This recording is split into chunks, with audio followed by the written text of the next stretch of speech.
Hello, fellow artists. So here I am doing a crocus. This is a background. I did the first few layers in watercolor pencil. This is the final layer, most likely the final layer that I'm doing. I'm applying the pencil kind of messy, as you could tell, brown, red browns. I have a green base under there that's giving kind of a luminance glow. It's kind of coming through. You'll be able to see I'm going to be adding the water here in a minute. That's the fun part. It looks like scratch now, but when you add water to these pencils, which are Caran Aquarelle, by the way, they turn into almost like a gouache. They're a bit on the opaque side when you apply them, but then when they dry about, I would say, 40% lighter. So that goes with all watercolors. They always dry about 50% lighter than what it looks like when it's wet. So that's normal. The Caran though, they are thicker pigment. And like I said, it's kind of like gouache, which is an opaque watercolor. So what I'm doing now is I'm going around, I have masking fluid on there, and I'm going around the masking fluid with the pencil. So when I do put the water on there, which is right here, you'll see that it is pretty thick than some of the other watercolor pencils.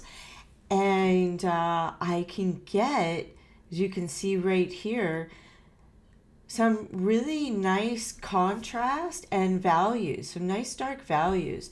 So it was getting a little dark for me, so I blotted with a little tissue. I love this brush because I can get a super fine point, or I can get a wide area. So you can kind of see already where it's starting to dry, where I did the brown. Now I'm going up where I'm doing more of a pinky violet, pinky purple. And what I do here is I'm turning my board upside down because I wanted the water to puddle in that corner so it would get really dark. I wanted a dark value there. You will see the full video in my membership, Color Pencil monthly membership. It's free trial for 1 month. Link is below. Here I am just getting the details. This is the sepia, and I did the sepia. It's actually kind of like negative painting because I'm doing the shadow on this petal, and that is creating the tip of that one petal reaching up from it. So I didn't draw on that petal that has a little tip. I'm going around it to create the tip of that petal. That my eye was actually looking at the petal underneath the petal that I'm working on. I wanted to get that tip right there. I was focusing on that so that petal can pop. Now I'm blending in the gouache. The gouache is reactivating because I have a little water on my brush. Now I'm blending it in nicely with the other watercolor pencils that I just put down. And this got a little too dark on me. So I went just for some more gouache. Now I'm wrapping up this bottom petal.